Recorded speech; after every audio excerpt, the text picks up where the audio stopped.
Faraway Wanderers. Chapter 52, The Mountain Refuge. Even until the very last, when Kexing was unable to take down Long Q's body from that bed through which a large iron pillar had been staked and had to set the bed on fire as well.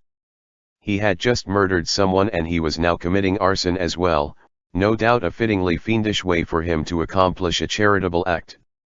Zhang Chenling stood not far away, watching the smoke rise.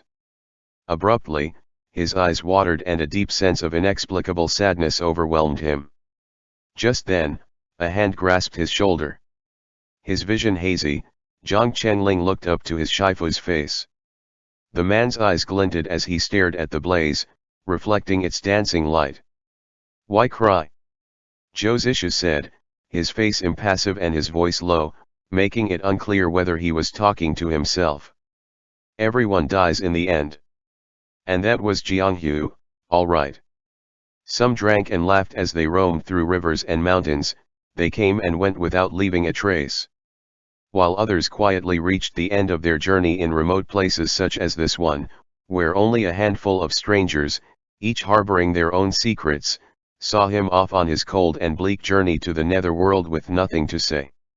Every day, there would be a youth brimming with joy at getting a step closer to realizing their dream, and every day, there would also be someone who passed away. And so, the three of them stayed at the puppet's manor. When Kexing found a large boulder and erected it in front of the small cell whose walls were now blackened with soot, he carved the outline of the words "the 8th day of the La month" on the Bingchen year onto it and declared that he would take his time to calligraph the rest.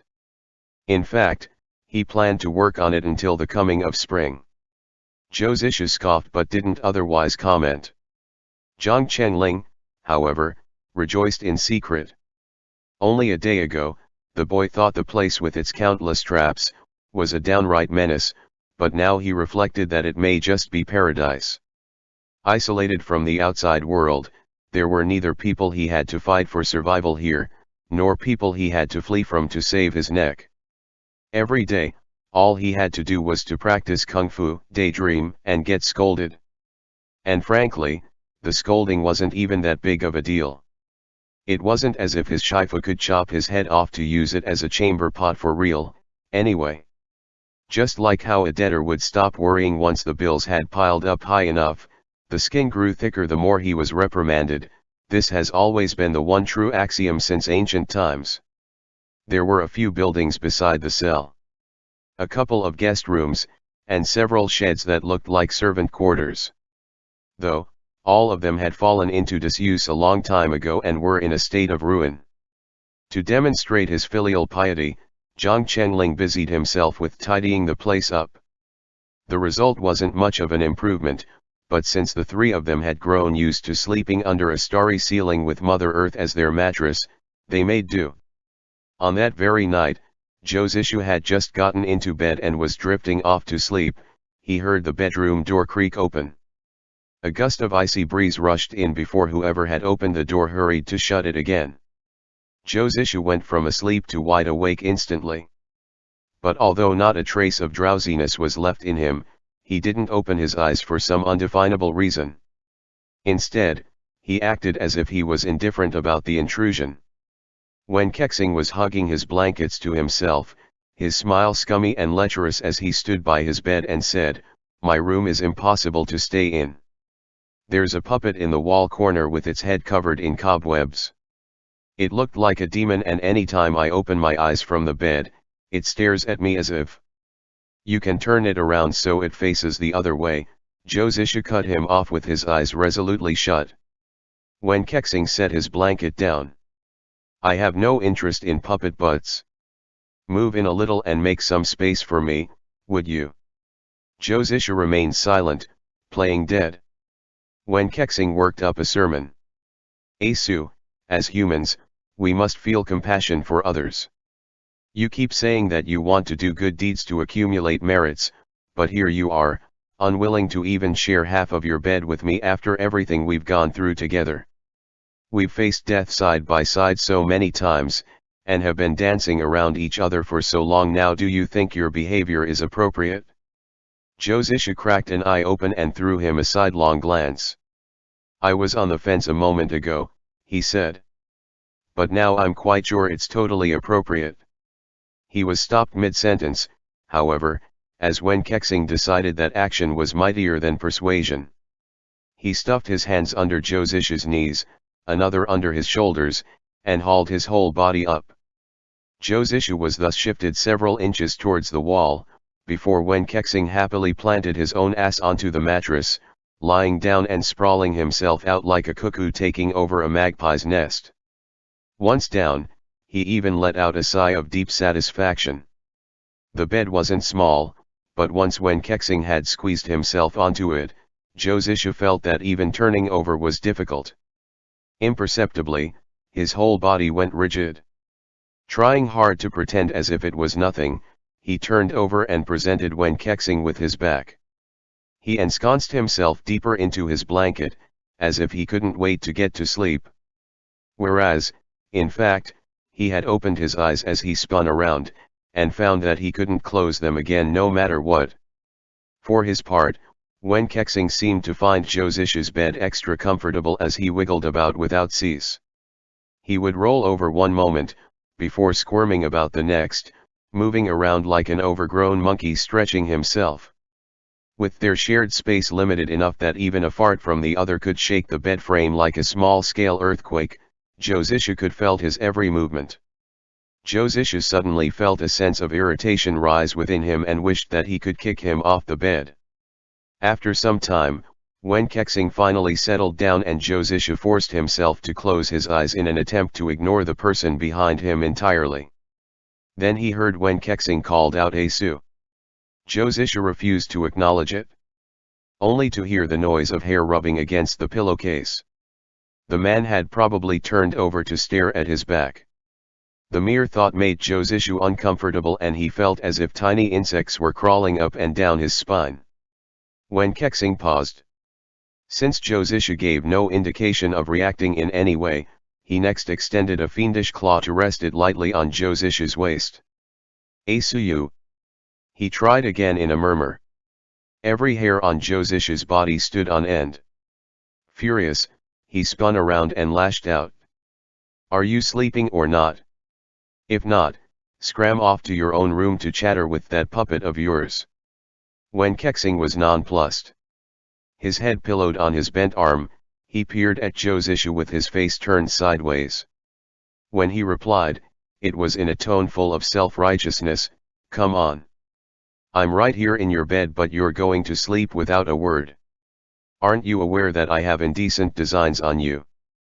Zhou Zishu thought this person had reached such a state of shamelessness that it had no pioneers before him nor would there be any successors after him, and truly could not think of anything to say to him. That paw that Wen Kexing had placed on his waist seemed to faithfully stay where it was but his fingertips were sporadically caressing the spot. Reflexively, Zhou Zishu thought about slapping the hand away, but he took one look at the rotten expression on Wen Kexing's face that was a perfect illustration of the saying "a dead swine doesn't fear scalding water" and changed his mind. Instead, he lay back down and turned over with every intention to sleep like the dead. "Do as you please," he threw out as his final line. Thereupon, he marshaled his willpower and went back to acting the corpse. Wen Kexing badgered him for a while longer and upon seeing that Zhou Zishu was indeed a rare expert with abundance of willpower, he chuckled soundlessly behind his back and lightly shut his eyes. Thus, time elapsed till the dead of the night, at which point Wen Kexing felt the lightest tremor from the man at his side. He woke up at once, knowing that midnight had come. Perhaps it was because of the cold temperature and their thin blankets that were not insulating them enough, the both of them had rolled toward the same spot during slumber. Zhou Zishu's back curved towards his bedmate, making him look as if he was nestled in Wen Kexing's embrace. That sleep should elude him in the second half of the night was nothing new to Zhou Zishu. However, when he opened his eyes and heard someone else breathing next to him, he recalled that there was such a person beside him. Feeling a little awkward, he wanted to shift away unnoticed but the two internal injuries he had suffered prevented him from summoning the energy to do so. Left with no choice, he gritted his teeth lightly and bore it. Wen Kexing frowned.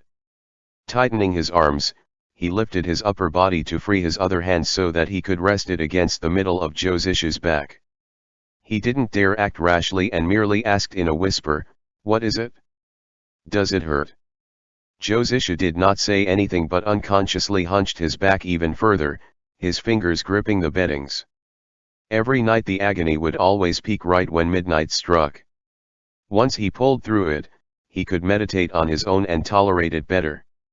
He closed his eyes. It was the bleak of winter, but sweat beaded at his temple as he tried to steady and slow down his breathing. Despite Josishu's efforts, Wen Kexing still heard the shuddering intake of air between each of the other man's exhalations. Quietly, he reached out to pull Josishu's entire upper body close, using his other arm to circle Josishu's waist and press his head against his chest. That way, as if soothing a child who was having a nightmare, he hugged the man while gently stroking his back. For once, Josishu didn't protest. In that moment, they were both awake, but neither of them made a sound. The night stretched outside the window, interminable time and pain unfolding at such a sluggish pace they demanded to be engraved in the mind and heart. Josishu was quietly amazed. During the day, that other man and he would undermine each other without reprieve. Yet, here they were, clinging onto each other as if their lives depended upon it at night. Wasn't that peculiar? End chapter. Faraway Wanderers. Chapter 53, New Year Celebration. Wen Kexing was true to his words. He said he would take his time to complete Old Man Long Q's epitaph, and it wasn't only a genteel turn of phrase. He indeed took his sweet, slow time to inscribe the boulder. As if he were embroidering flowers, he would carve onto it about 10 characters a day. Each time checking his progress left and right, then up and down, to make sure his script was stylish and well framed, and that the line rhymed. When he was done for the day, he would not forget to take a step back to admire his handiwork with arms crossed behind his back, and head swaying to and fro like he were gazing upon a masterpiece from Li Bai or Du Fu reincarnate. And then, there was the content. He had written plenty but had gone to town with his creativity and wandered tens of thousands of miles off topic. It was as if he were writing up a contract to purchase a donkey. Not even a single hair of the animal would be mentioned within its 3 long-winded pages. Even Zhang Chenling, upon seeing it, thought that Senior Wen had most probably been too focused on composing this epitaph to the extent that he had forgotten about old Senior Long. As someone who had wandered the Jianghu at a young age, Josishu was built of rather stern stuff, able to withstand a beating. After 2 days of being weak and frail, he returned to his usual self, bouncing up and down the small courtyard amidst the mountain range to persevere in the torment of his disciple. Zhang Chenling was thus made to vault walls and leap rooftops, suffering unspeakable miseries that he nonetheless endured without a single word of complaint. Indeed, what he dreaded the most was that his Shifu would declare himself recovered and make them leave. It most likely because that the winter was so cold, even Shizhong had frozen over. It's making animals and people alike lazy that Josishu had seemed to forgotten that trivial matter of leaving. Thus, they celebrated the Labo festival on the 8th, then the Lesser New Year on the 24th. Even though there were only the 3 of them in the vast puppet's manor, every day was still abound with noise and tumultuous commotion. When Josishu had curled up in Wen Kexing's arms for half the night, Wen Kexing developed a sense of alarm that had him trembling with trepidation until well into the next day. He knew that being injured meant having to endure pain, but he had not imagined the other man underwent such torture. His heart bleeding for the other, Wen Kexing consequently started treating Josishu as if he were made of the most delicate porcelain. He no longer dared brawl with him at the drop of a hat. After 2 days of fretful observation, however, he came to realize that this porcelain doll Joe was remorseless to a degree and was someone who did not keep these instances of agony in mind at all. Every morning, after a harrowing night of pain was behind him, he would appear as if he had already forgotten everything about it. The man would then resume jeering and calling him names, displaying a memory span as enduring as that of a goldfish. It was as if washing away his face could also wash away the exhaustion on it. At breakfast, he would be brimming with energy as usual, his chopsticks would descend upon the food as per usual. No decorum, no embarrassment, all operations normal. Wen Kexing understood then that some people were simply not fated to lead a pampered life. Coddle him and he might as well coddle a pig, a complete waste of his tender feelings. When Long Xiao was still around, villagers at the foot of the mountain would provide the manor with supplies every month. Greatly suspicious of others, the man in the wheelchair never showed up in person. He would work the puppets to pay and collect the goods instead. In a flash, New Year was around the corner. Wen Kexing and Zhou Zishu spent most the day studying the puppets, during which the both of them had battled countless rounds with their words. After they had garnered a dozen epithets based around the main subject of good for nothing, they finally discovered that the puppets do not heed instructions from just anyone. Thus, Valley Master Wen was left with no choice but to condescend to troubling himself. He went down the mountain with map in hand to retrieve the festive supplies. Every single time they had come, the simple and honest villagers had only ever dealt with puppets before. This time around, upon seeing a being made of flesh and blood descend from the skies before their eyes, they thought that Wen Kexing was a deity who had descended to the mortal realm for a visit. When he vanished without a trace using his admittedly excellent Qinggong, the villagers even kowtowed a few times in the direction he had disappeared. The three thereupon merrily tidied up around the manor to prepare for the New Year's festivities. What did it mean to celebrate the New Year? For an entire year, ordinary people toiled away painstakingly, reluctant to eat and wear their best. They prayed, hoping that the heavens would bestow peace upon the lands, hoping that they'd be granted, if not abundance, then at least not famine, and hoping that the whole family, old and young, could return and reunite. Living was not easy, and as they yearned, it wasn't as though they did not feel the injustice of it. It was just that after thousands of years of such a way of life, rancor and grief had sunken deep into their bones and was no longer easily apparent. On the day of New Year alone could they let themselves fully indulge at once. They would hang a few crackling firecrackers to stir up a bustle and take out all the foodstuffs they were usually reluctant to partake in order to properly reward themselves. Even if they had to tighten their belts immediately following the arrival of spring. All year round, they look forward to this brief chance at indulgence, even if they were utterly penniless. As long as one still had a family, the New Year had to be celebrated. Valley Master Wen never dreamed that he would one day cook a New Year Eve's dinner with his own hands. Zhang Chenling was a former young master of a household. Though he was eager to show his gratitude, he was beyond clumsy and was a case of abilities falling short of ambitions. As for Zhou Zishu, the man was a former lord and still loafed around like one. Wen Kexing felt that the occasion was one to be remembered, so he immersed himself in the preparations. Amidst frantic fussing about, he first gave his orders to Zhang Chenling.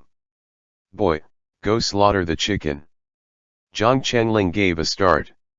He threw a glance at the rooster clucking savagely in a corner. "Senior," he said, pointing first at himself, then at the fowl. "Me, kill it?" Amused, Wen Kexing let out a chuckle. "Would you rather that it kill you?" he asked in reply. "Come on. Hurry up. The chicken has to be stewed for a long time before the flavors sink in, so it must go on the stove early." Zhang Chenling picked up the cleaver with trembling hands and walked over on tiptoes. Summoning up his courage, he raised his weapon over his head with both arms before chopping downward with his teeth gritted and his eyes tightly scrunched up. The rooster flapped its wings and dodged to the side. Then, it extended its neck and emitted a piercing cry, looking like it had every intention of battling it out to the death. Zhang Chenling took a cautious step forward, steeled himself out to grab it. The chicken seemed to be able to tell that he only looked tough on the outside, jumped up ferociously and pecked his hand. Frightened, Zhang Chenling yanked his hand back and retreated. Given an inch, the rooster took a mile. It closed in on Zhang Chenling and pounced at him in relentless pursuit. "One boy, the other fowl. The two fluttered and wailed about, running in circles in the small courtyard, making it unclear who was the butcher and who was the quarry. Josishu squatted at the kitchen door with a stalk of dried grass sticking out of his mouth, watching the spectacle with great enjoyment. Seeing that he was idle, when kexing he nudged him with the point of his shoe. "Oh great sword master, you go kill that chicken," he prompted. Josishu arched an eyebrow and cast him a glance. Only to hear Zhang Chenling squeal from the other end of the courtyard. "Shifu yo! Save me!" And so in the end, Lord Zhou got up and obediently went to slaughter the chicken. He was efficient at killing people and was likewise efficient at slaughtering animals. The rooster warrior finally met its match and perished before it could write down its last will. Josishu also excelled at disembowelment. He cleaned out his opponent in a few swift moves and, not minutes later, after washing his hands and taking a stroll around, he returned to his spot with nothing to do again. When kexing peered at the finished product presented to him and secretly sighed that the man was prime wife material. Thus, as he chopped the vegetables, he issued another order. "Kindle the stove for me." There was a motionless puppet standing next to the stove with its head lowered. Evidently, the chores in this place were usually not completed by human. As he picked the puppet up and set it aside, Josishu heard Wen Kexing spare a moment from his hustling and bustling to jibe, "That unfilial child Long really doesn't know how to enjoy things.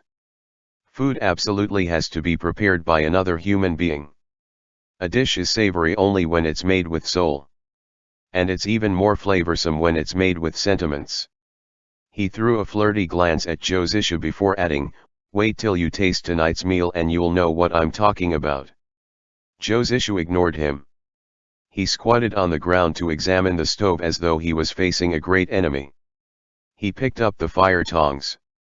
The exotic contraption felt unwieldy in his hand no matter at what angle he gripped it. He proceeded to study it closely by flipping it over and over. Having waited for a good while with no sign of progress from Josishu's end, Wen Kexing couldn't resist another quip. "What are you batting your eyelashes at that thing for?" he said when he turned around. "Come on, get the fire going." Since when had Josishu ever done something like this? He naturally assumed that he should bring a bundle of firewood and stuff it into the base of the stove. Then he tilted his head and saw that the base was not completely filled. Thinking that it would be troublesome to add more firewood later on and desiring to do all the work now so that he would not have to do it later, he came up with the brilliant idea to carry another bundle over, stuff them all into the base of the stove and lit it. Which turned out not to be such a brilliant idea after all. Even before the sparks appear, black smoke emerged first. However, he dodged quickly enough, raising the tongs and taking a huge step backwards as he stared at the stove in puzzlement. When Kexing hurried over to salvage the situation and raked out most of the timber.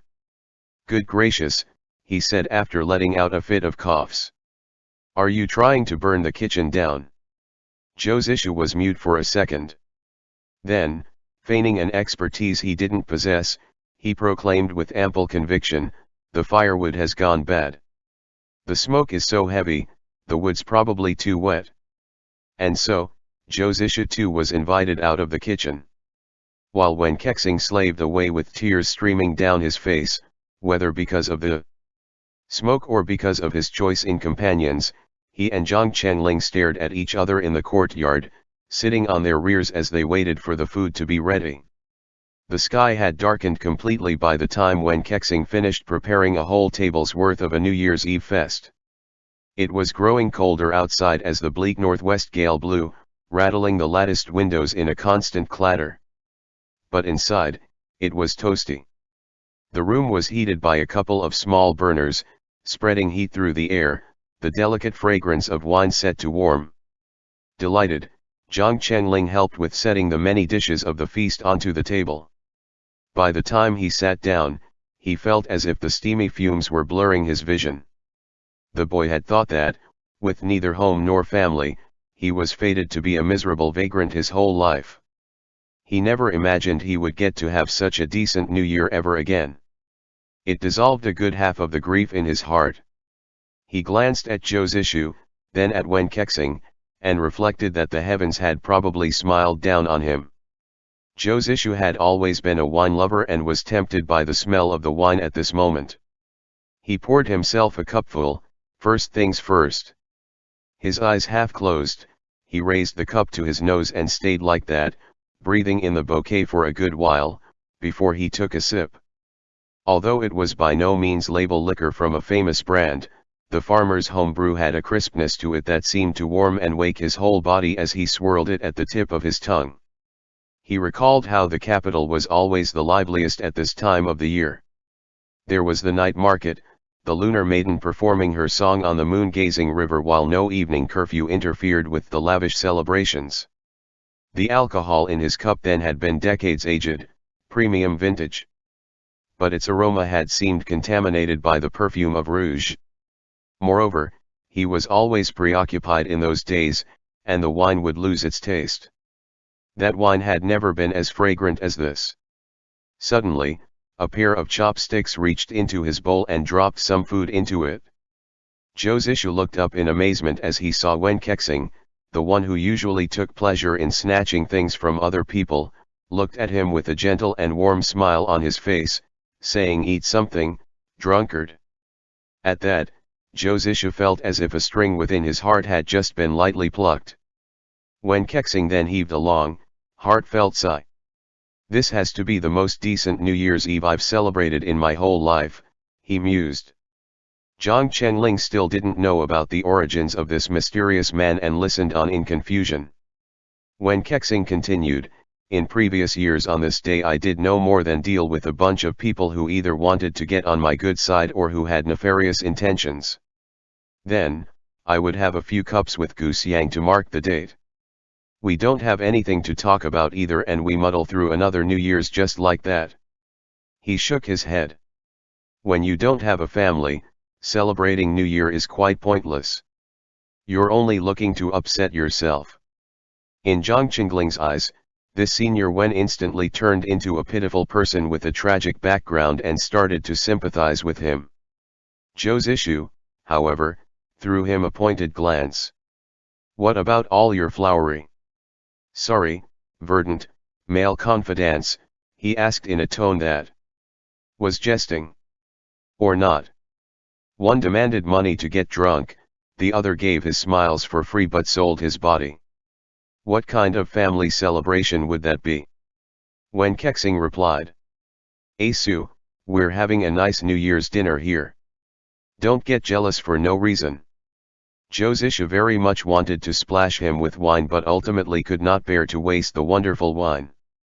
After much hesitation, he ended up pouring the piquant liquid down his own throat.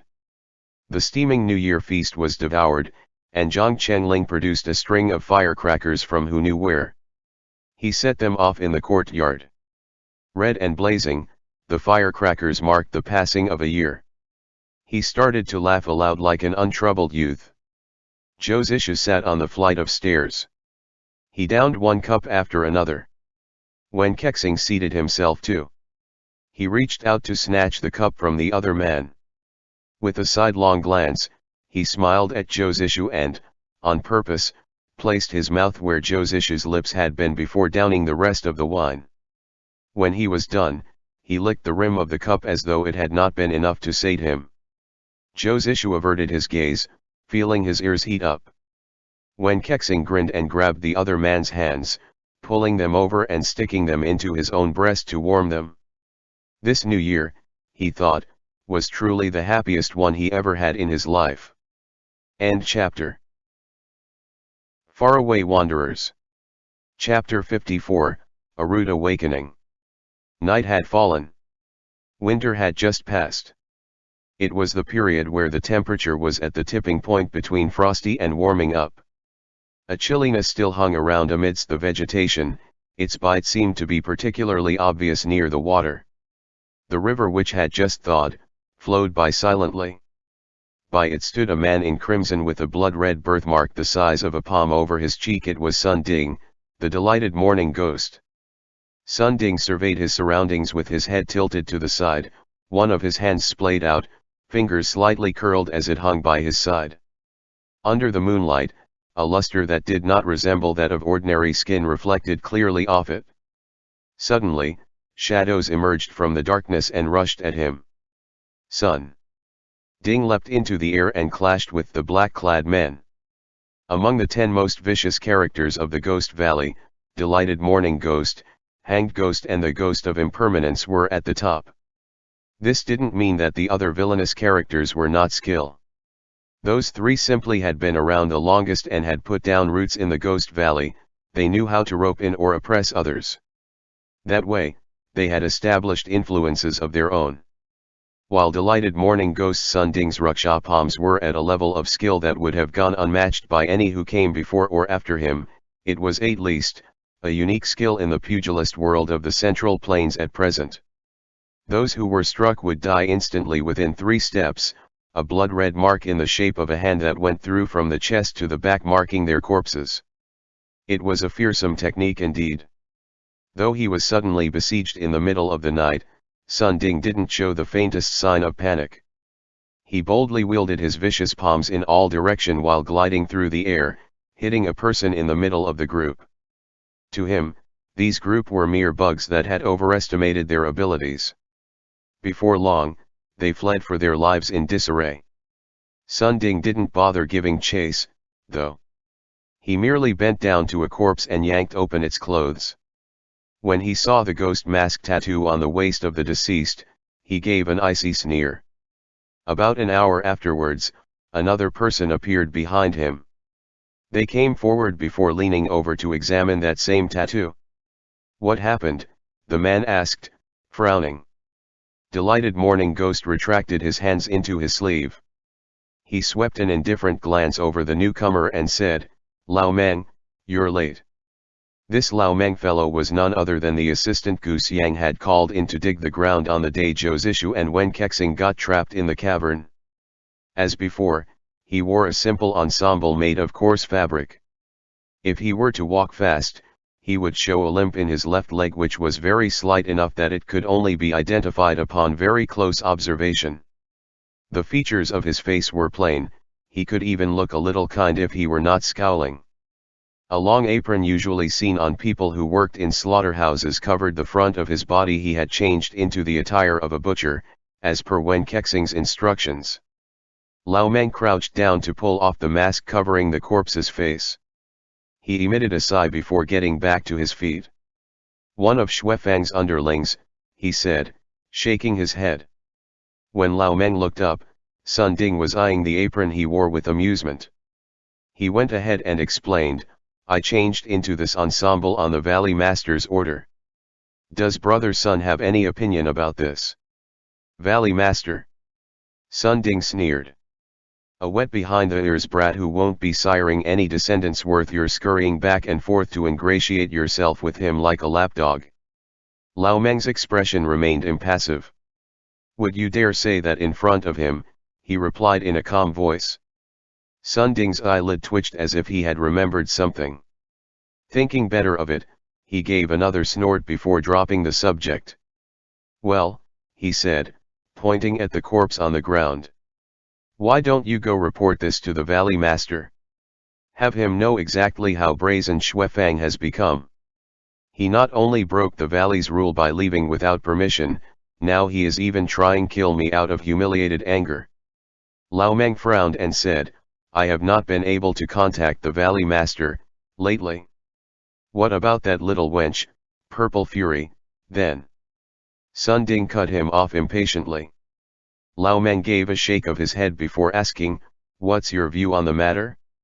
Do you think Xuefang is also after the lapis armor?" At the words lapis armor, a strange glint flashed in Sun Ding's eyes. He promptly looked away. "Xuefang's is very ambitious," he replied in a mild tone. "If you want my advice, you, and that Valley Master of yours, better watch it. Otherwise. Tisk." Lao Meng kept silent for a moment. Then, he abruptly asked, "Were you the one who killed Shen Zhen?" The question gave Sun Ding pause. He cocked a brow and answered by inquiring back in a drawl, "What's this?" Are you probing me for information?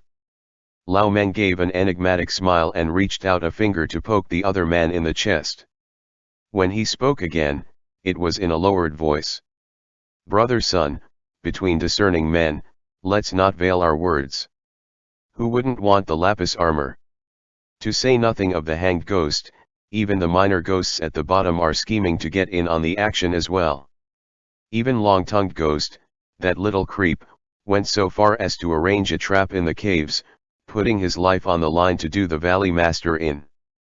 Because everyone knows that whoever gets their hands on the armor will be the next master of Fenja Mountain. If you didn't want it to, why have you been stalking the Zhongboy all this time? Sun Ding choked up at that last question. I only want the brat to confirm that Xuefang is the culprit, he spluttered. Although he refrained from passing judgment, a smirk crept across Lao Meng's lips. Sun Ding had always loathed that expression on Lao Meng. He felt that this person smiled as though he was hiding numerous important secrets. Just like with that deranged master of his, Wen Kexing, you could never tell what the cagey smile hid. Ghost of impermanence, he snapped. What are you playing at? Lao Meng shook his head and kept smirking. Brother Sun does not have to worry. The Zhongboy is with the Valley Master at the moment. As long as the kid can remember, he can point out the culprit anytime. And since after Shen Zhen's death, the 2 fragments of lapis armor at Gao Estate have disappeared without a trace, I'd say that we'd better capture Xuefang first before making our moves. Don't you agree? Sun Ding narrowed his eyes to sweep his gaze up and down the other man's seemingly amiable face. After letting out another snort, he turned around and left. Meanwhile, at the puppet's manor within the deep recesses of Shuzhong's mountain range, the valley master those 2 spoke of was, at the moment, engaged in tug-o-war over a blanket. Spring had arrived and Shuzhong grew warm even more quickly. The excuse of worn by years, the coverlet was as cold as iron clearly no longer works. Moreover, Zhou Zishu had specially instructed Zhang Chengling to tidy up another room for this wandering swindler by the surname of Wen, but he still could not stop him. Every night, Wen Kexing would still squeeze in on the dot.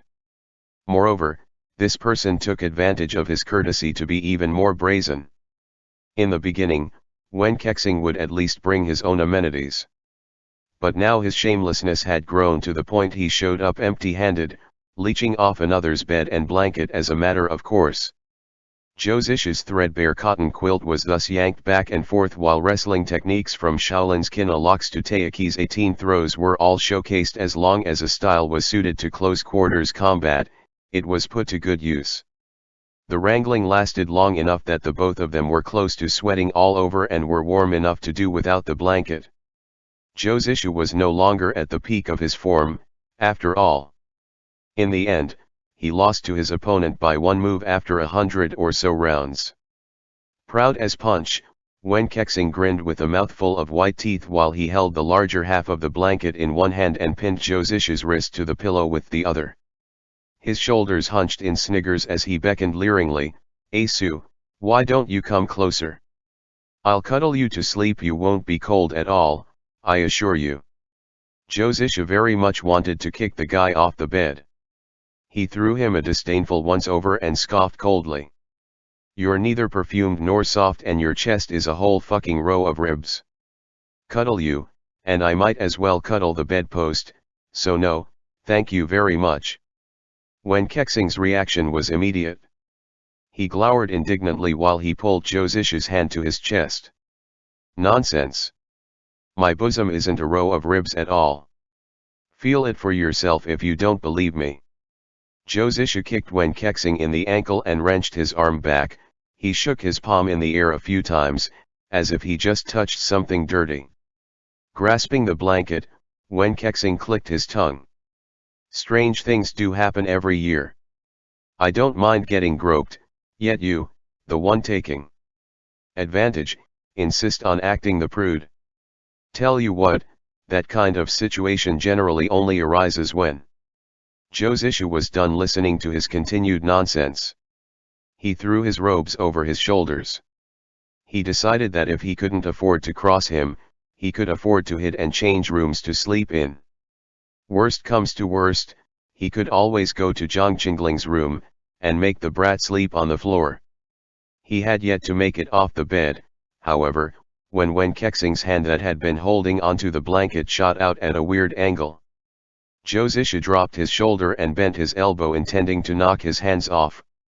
In the next second, however, he felt half his body go numb and his entire person pitched toward the bed, crashing right into Wen Kexing's waiting embrace. The shell of a sunflower seed landed on the blanket. So, it was this weapon that had done him in. With a cheeky smile, Wen Kexing continued next to his heirs. Usually, in that kind of situation, most people act in such a guilty manner because their lust was unsated. See, you've flung yourself into my arms, haven't you? Zhou Zishu was speechless.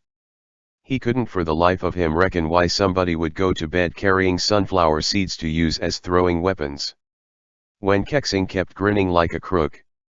He figured out what Zhou Zishu was thinking and added, "Actually, I have walnuts with me, too. Would you like one?" At the word walnut, goosebumps rose all over Zhou Zishu's body. Feigning a bravado that eluded him at the moment, he retorted with a forced smile, "What's with all the hugging without letting go? Do you actually plan on serving as my concubine for the night?" Wen Kexing's eyes shone.